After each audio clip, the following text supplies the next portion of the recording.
Well, hello YouTube. Just Randy here again.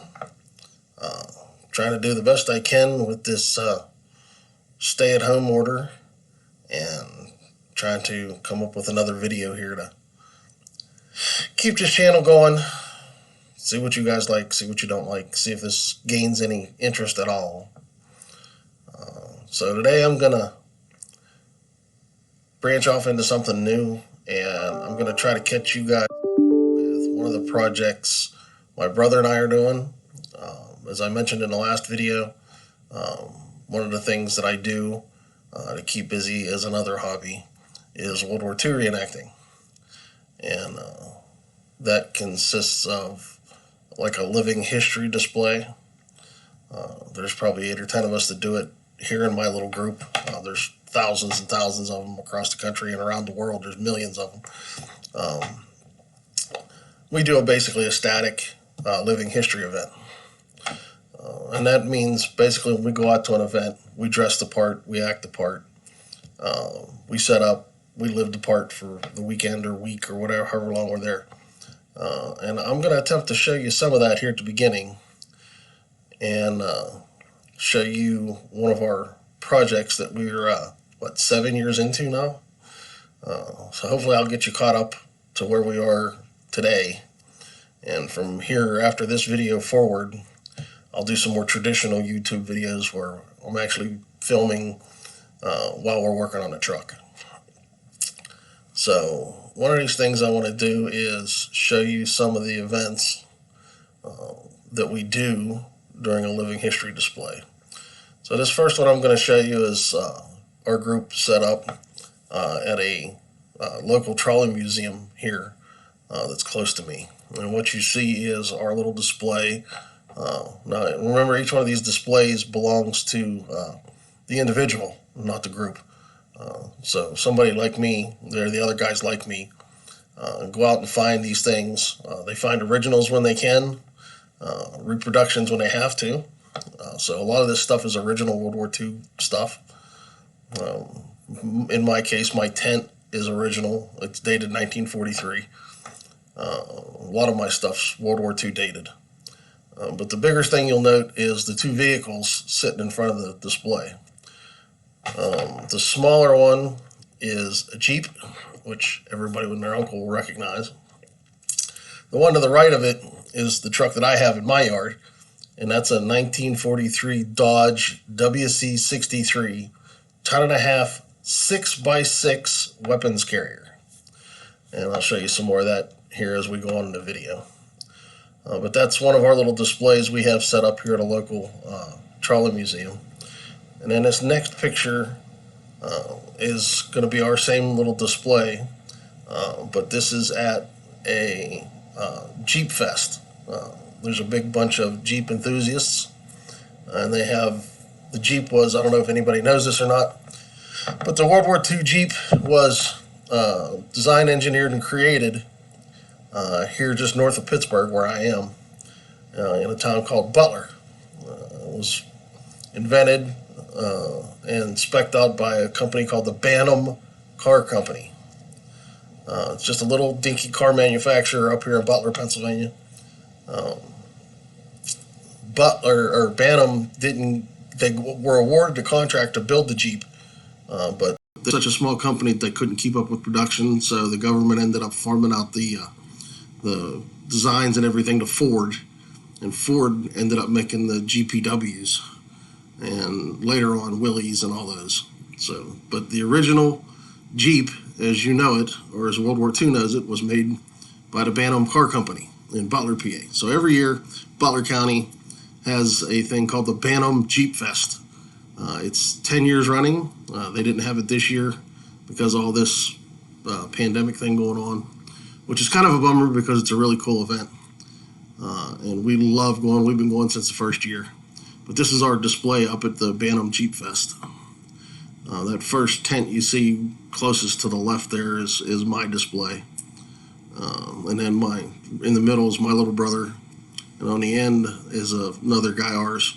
And we all do separate things. Like right now I do a signal corps unit, which is like radios, radar, things like that.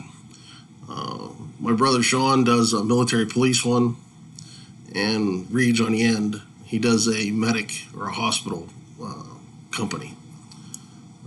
So pretty cool. So in this next slide, you're going to see my little setup. Once again, I do a signal corps impression. So this is my little display table with all my radios, my test equipment, my aligning equipment, some books, manuals, things like that. You can kind of sort of see inside of my tent there in the upper left-hand corner. It's pretty cool. I'm going to try to roll through this. Some of you guys might find this interesting. Some of you might find it boring. If you want to know more, I'll be happy to answer any questions. The next one is just another picture of my radio table, showing off all the books and the things I set up when I go there.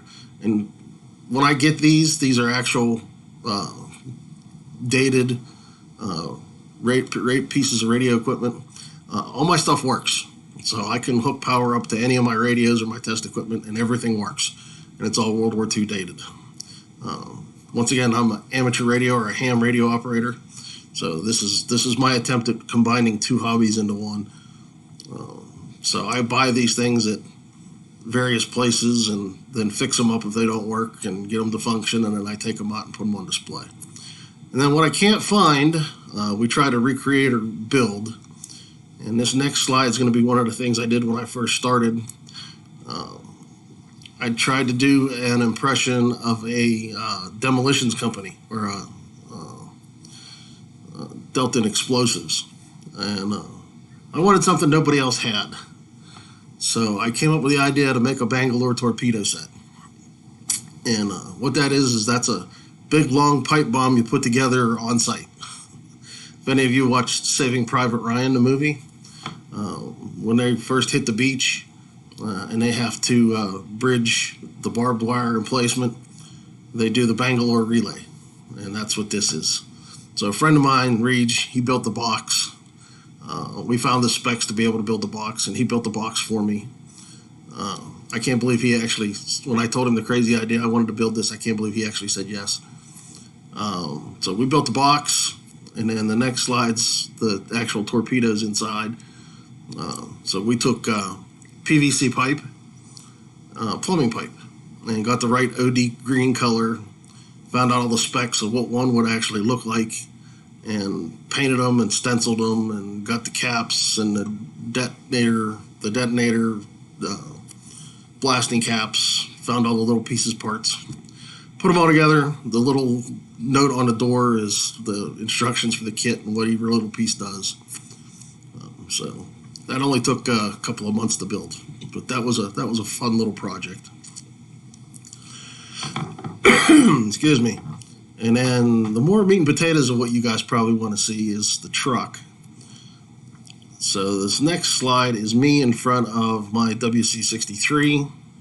That was a while ago. That was at the Veterans Day Parade downtown in downtown Pittsburgh. Yeah, for good or bad, that's me again. But that's a 6x6, ton-and-a-half weapons carrier. You can carry troops in the back or anything you wanted. It's a cargo carrier. And then you'll notice the gun ring over top of the passenger side of the cab. That's the gun ring mount for the 50 cal M2 machine gun that's mounted on top of it. You can see up there in the middle. Yes, I actually have the M2 machine gun that goes on the top. So that was a little bit of a project, and we take that to different things. So my little brother decided he wanted his own project. He wanted his own truck. So he decided he was going to build a GMC CCKW, and he found one. And when it's all said and done, this next slide is going to show you what it's supposed to look like. This is an example. This belongs to somebody. It's a beautiful example. Whoever did this, I don't even remember. I just Googled CCKW and pulled up a picture. But somebody did a beautiful job on restoring this one. This is a GMC. This is a CCKW 353-2, I believe, because it's got the winch. But it's got the gun ring over top of the cab. It's an early version because it's got an enclosed cab. The later war versions had open cabs. But this is 2.5 ton, 10-wheel drive cargo truck. So that's our project. that we're working on now. So we found one not too far away. And this next slide is the original one we found after we got it home. So we found a 1942 one down in West Virginia. We picked it up, and despite my encouragement to my brother not to, because this one was in pretty rough shape. Evidently after the war, this was surplused, and somehow through its life, it ended up being a cement mixer. And then they took the cement mixer off of it and just made it a cabin chassis. But that's what it looks like when we got it home. Yeah, it run. It moved. We thought we were not, till we started digging into it and tearing it apart. And getting the further in we got, the more we found out that time and abuse had taken its toll on this poor truck. So we started tearing it apart. The next slides shows us getting the hood off of it and the doors off of it and trying to get into the meat and potatoes of it. And we started stripping it down. Next, it shows you the back half. We actually did take a gas can and get the motor running and kind of check some things on the motor. At this point, we were still pretty optimistic, but it was going downhill fast. The next slide shows you the back half. We started taking the wheels off and looking at the brakes, looking at the drive line, seeing what was left of whatever was original that we could salvage and what we had to rebuild or find again. This next slide's inside the cab. You notice the seats are gone. The floors are gone. It was pretty much a mess. Not a total wreck, not a basket case, but it was pretty close. But we kept after it. Next slide's from the driver's side inside the cab, and you can see the PTO takeoffs and the transmission, bell housing of the engine, and drive shaft, and where the pedals are and stuff. At this point, we were still optimistic that we were gonna make this happen. But then the more we got into it, the more we found out it was bad, and the more we started digging around. And then eventually we found out that the cab was too far gone to save. Just time and southwestern Pennsylvania weather had taken its toll. So we decided we needed to get another cab. So we found a cab, a civilian cab off of a pickup truck, and had it shipped here. And the next slide shows us with that cab, and we stripped it all down, had it sandblasted, and got it ready for paint. And that's what this next slide is the cab ready for paint. You'll notice that we found a new old stock gun ring for the roof, and had one of the guys in the group who works on cars weld in the gun ring mount. So we got that done, and that took some time. I know I'm kind of going kind of fast in this, but there's a lot to cover. I'm trying not to make this video too long again. And there's the dashboard from the cab that we purchased. We got it all sandblasted. We ended up buying a lot of tools. We still buy a lot of tools.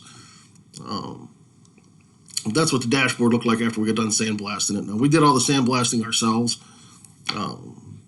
Thank God for Harbor Tool and Freight. We buy a lot of things at Harbor Tool and Freight. We bought a sandblaster and then built like a little inside greenhouse in my brother's garage, and the ventilation fans and everything to vent it all, and bought a big shop commercial 60-gallon compressor, and we bought lots of tools. And actually, it wasn't that bad, actually. Then we ended up buying a little chest benchtop sandblaster for all the smaller pieces. So we did most of the sandblasting ourselves. The only thing we had somebody come in and commercially sandblast was the cab. We did one of those dustless blasting jobs, which isn't as dustless as they make it sound. We had them come in and blast the cab all in one big piece. So then the next slide is my brother inside of our little makeshift sandblast tent, sandblasting some of the little parts. I think we all took turns getting sandblasting material everywhere. And then we had to move on to the wheels. We kept the original split ring wheels that were dated 42. So we wanted to clean them up and keep them. So we ended up getting new tires and new inner tubes and sandblasting the rims and getting them all cleaned up and painted. We did all the painting ourselves. I did most of the painting. That's my brother holding one of the wheels. We had to get new tires too, so we got all that. And then we mounted them ourselves by hand. And then the next slide shows you just one of the tires with the rim liner and the inner tube in it. The tires are tubeless, but we decided to put tubes in them anyway, and we put rubber liners around the rims to keep the tube off of the inside rim. Even though we painted them and coated them and everything, we wanted to be double sure. And just as a giggle, like I said, we have to manually mount and unmount these tires one at a time. So we bought a little bead breaker, and I kind of time-lapsed a funny little video of my brother doing it. So I'm going to show that here real quick. It's kind of funny. It shows him running around in circles with the bead breaker and the tire tool, breaking a bead on the tires off the rim so we can get the tires and stuff off. So that's pretty funny. So once we got all that, just on a whim, my brother searched around and found somebody else out west that had another CCKW as a parts truck, and they only wanted like less than $1,000 for it, and it was a whole truck. So for the price total to get it shipped from there to here, we couldn't pass it up. We looked at the pictures and saw a lot of stuff we could use. Figured we'd save money buying the whole truck. It didn't have a title, so we just bought it as a parts truck. So he bought it, had it shipped here. It showed up, and this next slide is the picture of the truck as we saw it online, and that's what we bought it on based on that picture. And then we got it here. And once we got it here and started crawling around it, we found out that the truck that we bought for a parts truck was actually in better shape than the one we bought to rebuild. So we decided to shift gears a little bit. So now the parts truck's now become the rebuild truck, and the rebuild truck has become the parts truck. And the cab that's on here on the parts truck, we're probably just going to clean up and sell. Maybe. We haven't decided yet. But the next few slides are pictures of the parts truck we bought. This first one's the passenger side front, and it's in a whole lot better shape than the one we originally bought. And then the next one shows you the cab, which is in a whole lot of better shape than the one we originally bought. But at this point, we were already knee-deep into the other cab, so we kind of gave up on that. But we were able to salvage the floorboards and the running boards and the fenders off of this one. So that's what we did. The frame on this one's in a lot better shape. This one looks like it was somebody's project that they gave up on some time ago, and they just sold it. So behind the cab was the new original GMC brush grill, which was nice. And that had the actual GMC logo on it from the 40s, so that was a bonus. And the exhaust and the core radiator core support, another fender. It actually had the fuel tank on it. I'm trying to run through these slides. There's the back half showing the other fender. The rear drive axles and stuff. There's the back half with the springs. The springs are in better shape. The banjo axles that were in the back were in better shape. Just this parts truck ended up being more than a parts truck. So that's why we decided to shift gears. This next picture shows you a view from the tail cross member, looking down at the drive line. So you can see the banjo axles that are in a whole lot better shape than the original truck we bought. And then the next slide is going to show you the engine compartment. You can see where somebody's actually started painting the interior green. And we popped the hood, and somebody's done a lot of work on the motor already. So that's what made us think this is somebody's project they kind of gave up on and then just got rid of it. The next picture is under the hood. That's a picture of the actual motor in the parts truck. So at this point, we think we've got 2 running complete motors, which is a bonus. Another picture of the engine bay. And then a picture down the driver's side. I'm kind of going to run through these a little quick because I got a couple of videos in here I want to show you. I did actually take a couple of videos along the way that we posted them to Facebook. So that's the driver's side rear section. Inside the cab, and it's actually got the seat mounts and everything in there. And you can see it's in a whole lot better shape than our original truck that we bought. Like I said, we've been playing with this for going on 7 years now. With any amount of luck, hopefully by this fall we'll have a running cab and chassis. There's the steering wheel, dashboard. You can see it's a complete dashboard, original dashboard. So that was a bonus. Had the headliner in it and everything.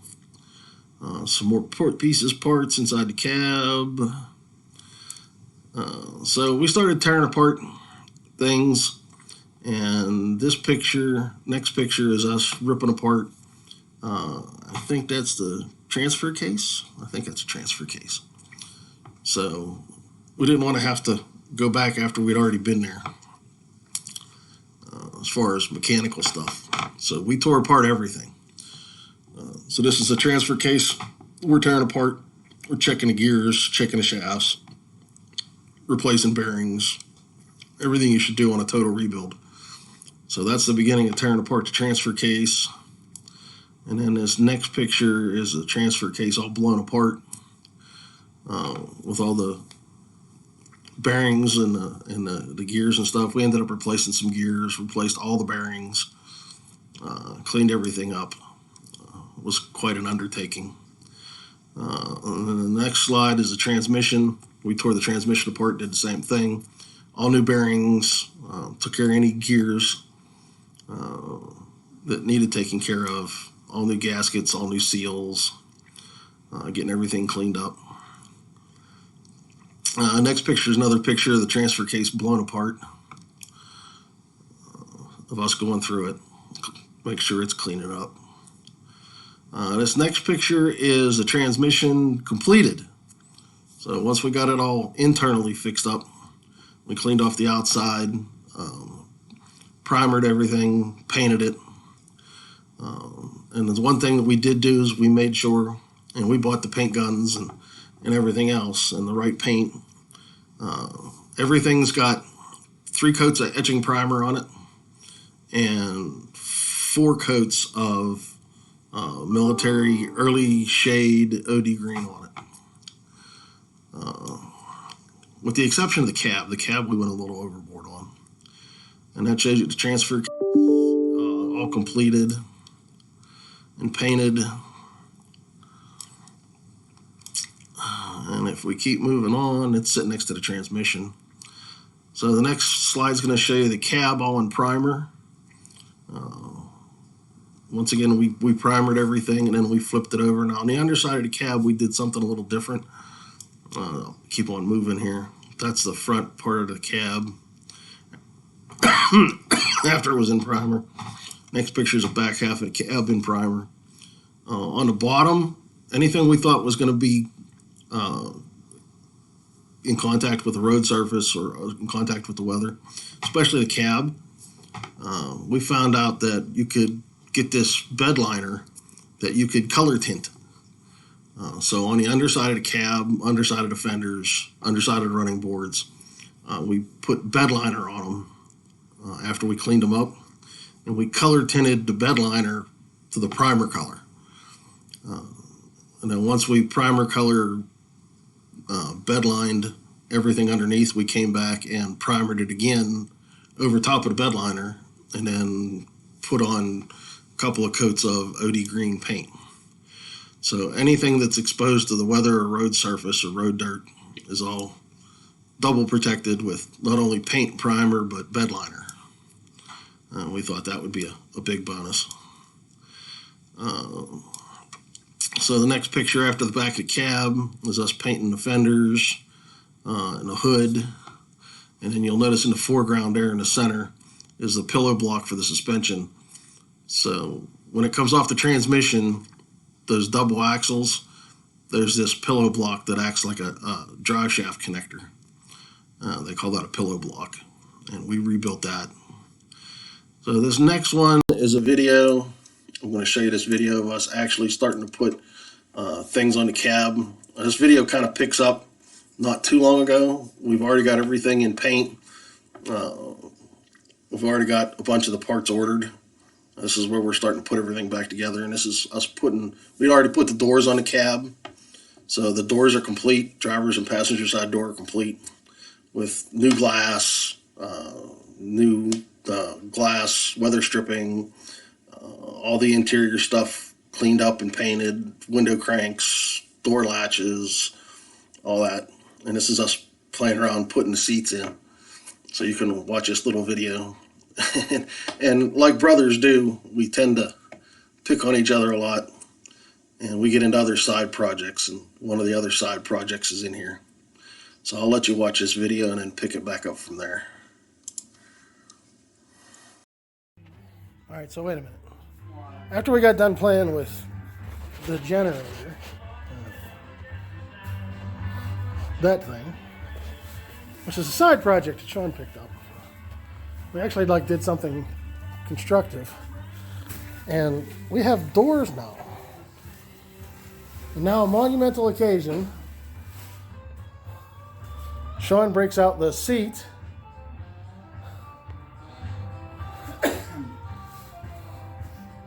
Seat that I got from France, mind you. Yeah, right. Well, everything comes from France. You can't get nothing here. Or no, Denmark. I'm Whatever. France came from Denmark. All right, so wait a minute. This is going to be tough to see. When we put the seat bars in. Yes, it both doors, both windows, everything works.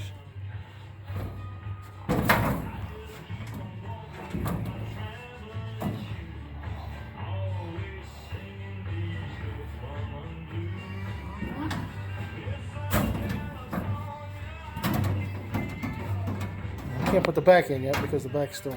Huh? You can't put the back in yet. No, but I know there's these little nubs supposed to line up with these bars.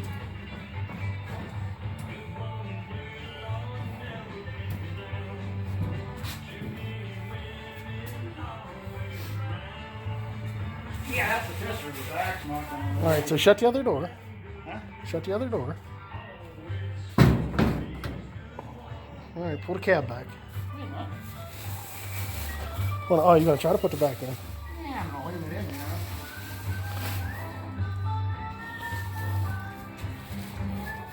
Ah, shit.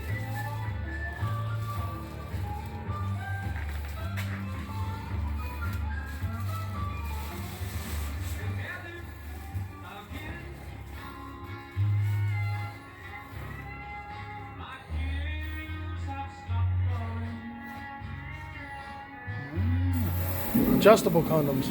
Huh? Adjustable condoms. Well, no, but that tells me this is the bottom. And then this, there must be a crossbar.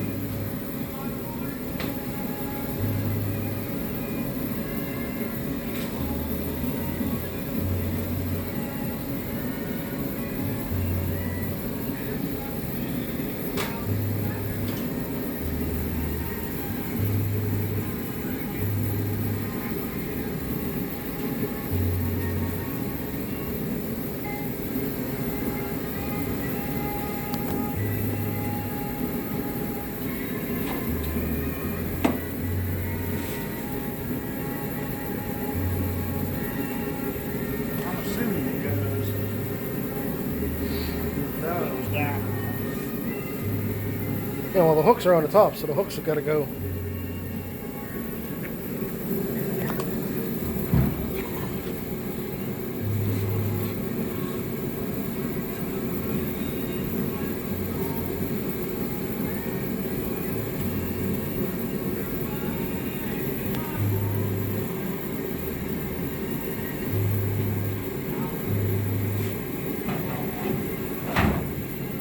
Closer. You ain't got to get it to sit up because the crossbar's not back here. I know.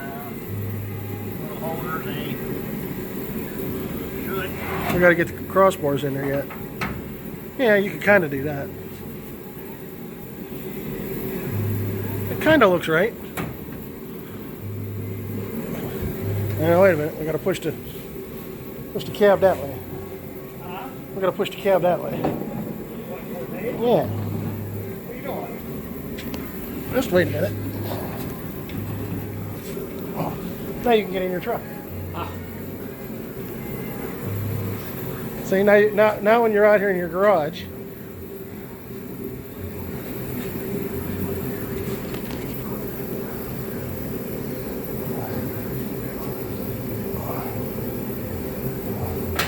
look at that, huh? Shut the door.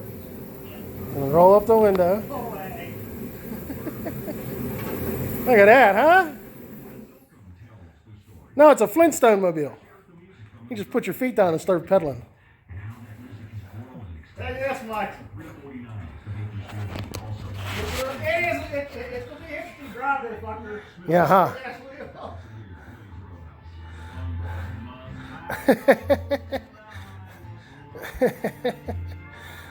Hey, you can pull up to the drive-thru now.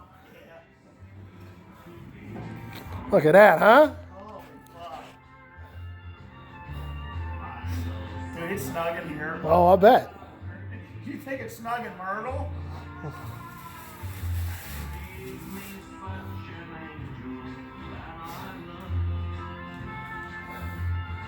Yeah, but look, now it's green. It's got seats. It's got doors. It's got windows. Everything works so far. Yep. The hood's up on top. The gun ring's in. Look at that. See, you open the inside and the outside turns. Huh? So you push on the inside door and the outside door handle turns. Look at that.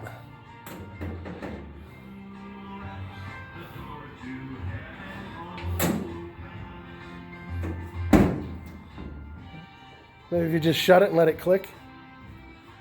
There you go. Yeah, that did it. Wow, and it stays closed too. There's the first. Probably hasn't done that in a long time. No, the way they lined up. Yeah, the body gaps lined up really well.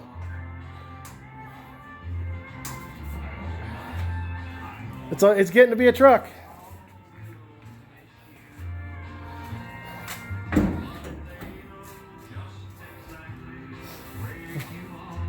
We'll see progress. My God, it might actually do something. It might.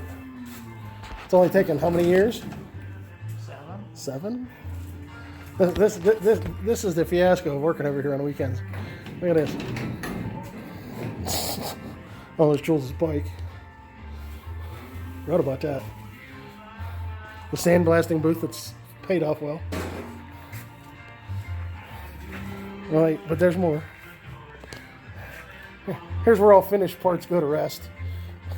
Hey, they're expertly cataloged. They're expertly cataloged, that's right. We don't want to be stealing Weston's stuff. That's right. Expertly cataloged. Expertly cataloged, that's right. I was watching him last night messing that rap. I love watching him, he's great. Expertly cataloged that. Transmission and a pillow block and the transfer case are just waiting. All kinds of pieces, parts. And this is a hood. Yeah. Wheels are waiting. All right. Say good mic, folks.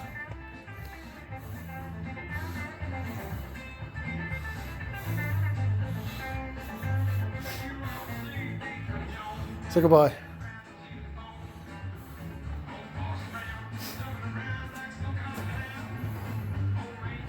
Uh-oh. He's pondering. Just nice to get parts out of there. Yeah, right. Yeah, most of that's in there can go in there now. Well, the header's going to be a pain in the butt. Well, I'm sure. So we're going to have to cut it around the gun ring. Yeah, huh. All right. Say bye, Ma. Bye, Mom. Okay, so hope you enjoyed that little clip. You can see we do all this in my brother's garage. As typical brothers, we pick on each other all the time. The little generator you saw at the beginning of that video, my brother likes to get me in trouble, even though he's my little brother. So, like I said earlier, I do a Signal Corps company. And my brother's always buying me stuff. getting me in trouble. 90% of it never works. So we didn't always end up in other projects. And that little generator was another little project. He found that's a signal corps generator from World War II. The guy sold it. It didn't run. So we resurrected it and cleaned it up and got it to run. As of right now, matter of fact, I don't remember if it was running on that video or not. But that was something that took us probably 3 weekends to do. We ended up putting a new carburetor on it, tearing it all apart, cleaning everything up. But we actually did get it to run, and that's meant for the one of the radios that I already have. And the funny thing about the radio part is most everything in World War II was high DC voltage. So the original thought was we'd buy the generator, even if I don't use it for the radios, we'll use it to put up lights or something. Come to find out in the manual, once we found the manual for it, that generator only pumps out 2 DC voltages. One of them's, I forget what one of them is. I want to say one of them's like 10 watts or 15 watts or volts of DC power. The other one it pumps out is like 680 volts DC. But both the outputs are all DC powered. So looks like it's just going to be a radio only thing. We got it running. It works just fine now. But that was one of our little side projects that chewed up 2 or 3 weekends. So anyhow, we'll move on to the next one.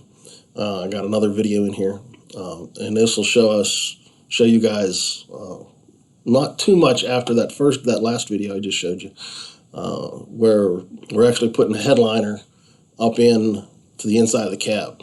Now, bear in mind, the cab we got that we're working on used to be a civilian cab off of a pickup truck. So it had a full headliner in the roof, and these headliners are all steel. We cut out a big 3-foot circle to put the gun ring in. So now we have to take this solid headliner and cut out this section for the gun ring. Neither one of us are mechanics. I mean, I'm a decent backyard mechanic, but I'm no mechanic. No sheet metal guy. I'm a backyard kind of guy. My brother knows even less. It came to mechanical aptitude. I'm the one that got it all, and he didn't get anything. He's getting a crash course with his truck. I'm learning some new things. But we bought a Harbor Tool and Freight MIG welder, and for some other things prior to this. But we're like, hey, we got a welder. Let's just cut it and weld it in. Yeah, well, sounded like a good idea in theory, but we got it done. We did it. It actually doesn't look half bad. But this is us putting a headliner in and trying not to destroy it or ourselves in the process. So this ought to be pretty funny. So enjoy laughing at us trying to weld in a headliner. We'll start that one here next.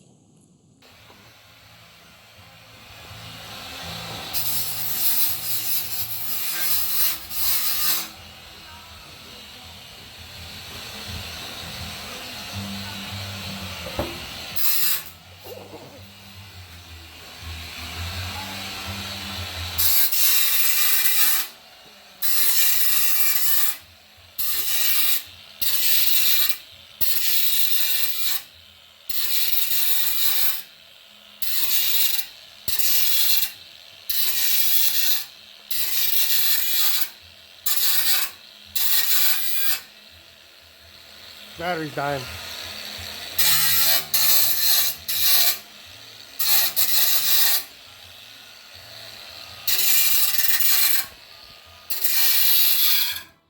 Battery's dead.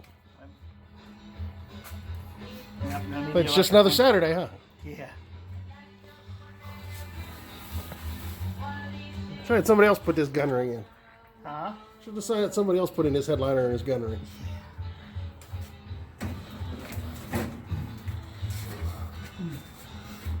Of course, if we knew what the hell we were doing, we wouldn't end up with that big hole right there. Alright. Hey, but the windshield things are on, the hood latches are on.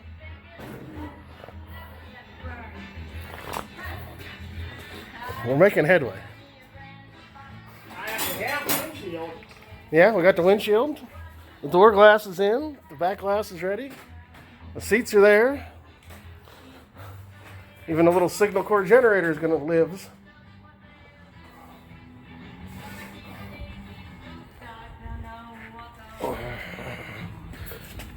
The tank works. We had it running. See, we work on trucks. We work on radios. We work on all kind of crazy shit over here.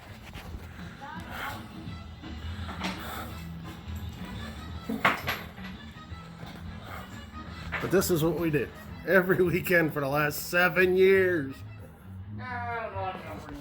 Well, just about. There's this voice coming from behind nothing.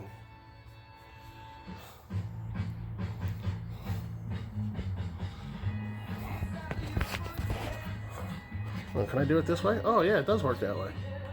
Probably comes up sideways on the picture there.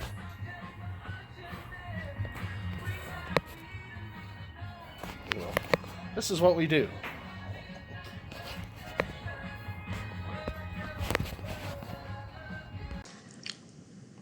Okay, one last time at looking at my ugly mug. Well, maybe next to the last, but that gets you pretty much caught up to where we're at right now.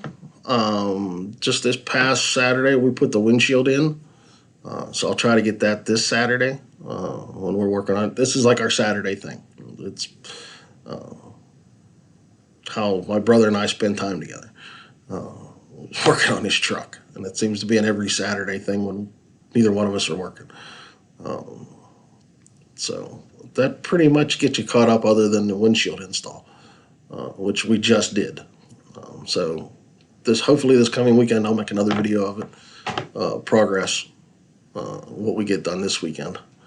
And then this last video I'm going to show you is us getting into another little side project that it's more fun than anything. Our unit, a group of guys, we formed around one individual. His name was Jules Desgain, from the Pittsburgh area here. He's an actual World War II veteran. Passed away a while ago. We didn't find out until late with the group. We spent a lot of time with Jules. Met him.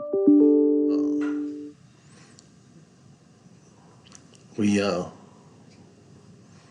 had a lot of respect for Jules. Liked spending time with Jules. Sadly, he passed away, as most World War II veterans now are. There's less and less of them around every year.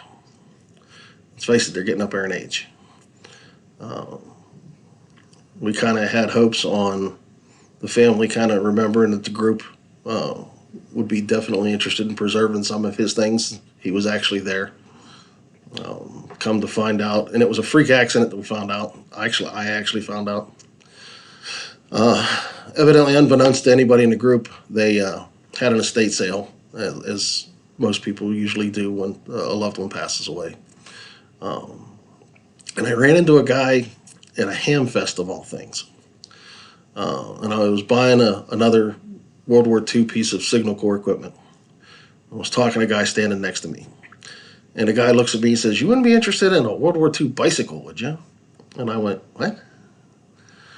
And he's telling me this story. I'm like, "Well, let me see it." And he's like, "Well, we got it at this estate sale. And I'm like, here's my number, call me."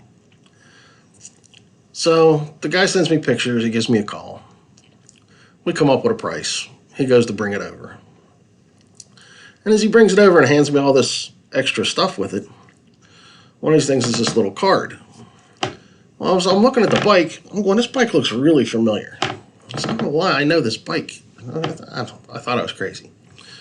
Then he hands me this thing, and he's telling me the story about how he bought this. And then I read the placard, one of the little placards he's got with it, and it's got Jules Desgain on it. And I'm like, I thought this bike looked familiar. Ends up, as coincidence would have it, I guess we were meant to have the bike back. Jules got this bike and restored it, turned it back into a World War II bike. I forget what the name of it is. Anyhow, it was Jules' bike. And so we got to talking, and the guy went, "You know what?" He says, and I showed him all the pictures of our group with pictures of us standing next to Jules in Jules' basement, and you can see the bike in the background. The guy says, "You know what?" He says, "This was meant to be." He says, "You and I were meant to meet.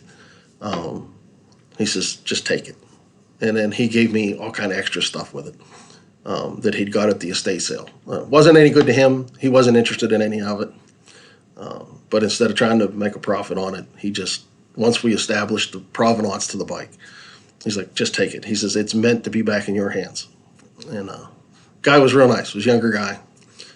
Super nice. So we ended up back with the bike. In typical fashion, it needed a little help. It needed tires, it needed tubes and things like that. But we got it. We put a little bit of money back into it. And got it back up and going again. And this is a picture of my little brother riding this bike at his house after we put the new tires and tubes and stuff in it. So I hope you enjoy this little diversion of comedy, shall we say. What do you mean no YouTube? What do you mean no YouTube? Just because you're riding a World War II bike on its maiden voyage. You know, since I rode a bike. Well, get up on there. If you fall over, I'm going to laugh my ass off. I'm probably going to laugh. Come on, make Jules proud. Tires look good.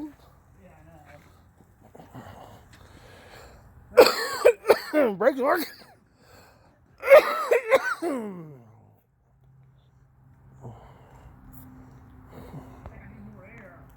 You think? Come on, pedal.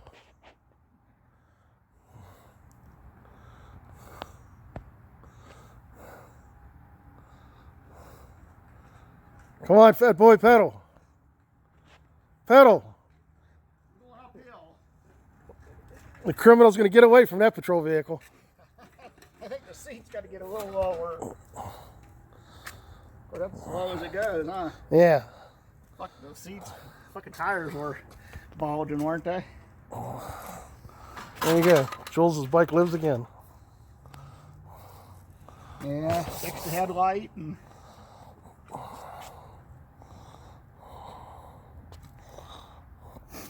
A little deadly. Yeah, huh? Okay, so a little fun to end the little video here. This has gone way longer than I expected it to, but I hope you all stuck with me. Once again, I will endeavor to shoot live videos now, so I don't have to do all this monologue kind of preaching. I'm sure you're tired of seeing me sitting here in my dining room, especially during this stay-at-home thing, which I hope, from a Pennsylvania point of view, is going to end on Friday. So we got, what, 3 more days of this? Hopefully we can get back to some sort of normalcy here pretty soon. Otherwise, I don't know when the next video will be up, but probably Sunday or Monday, sometime next week, because we'll do our normal Saturday work on the truck thing this weekend. Hope you enjoyed it. Hope this gets you caught up. Be looking for another little video on my Crown Victoria. That's a quick little one I can pump out as soon as I get a chance. So I'll be doing that one here upcoming shortly. And depending on what happens with all this stuff going on around us now, hopefully I'll get some ham radio stuff in. I've been playing with my new little portable low power HF QRP rig last few nights. Wonderful little radio. I'll do a video on that. Hopefully we'll get field day in, or some semblance of field day. More on that in the upcoming video. Get some honest to God reenactment displays in. Those will be nice. So more coming. Depending on what you guys want to see, just let me know down in the comments. If you like it, give it a thumbs up. If you don't like it, give it a thumbs down. I'm surprised I'm doing this at all. I'm still flabbergasted that anybody's showing an interest in this at all.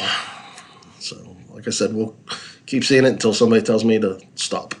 Or I get tired of doing it and everybody loses interest and I don't see anybody's interested anymore. But right now, it's something to do. Hope you enjoyed it. Smash the like and subscribe button. Leave your comments down below. And until the next video, whatever that may be, stay safe. Have a great day, evening, wherever it happens to be, wherever you're at. appreciate everybody for watching, and we'll see you next time.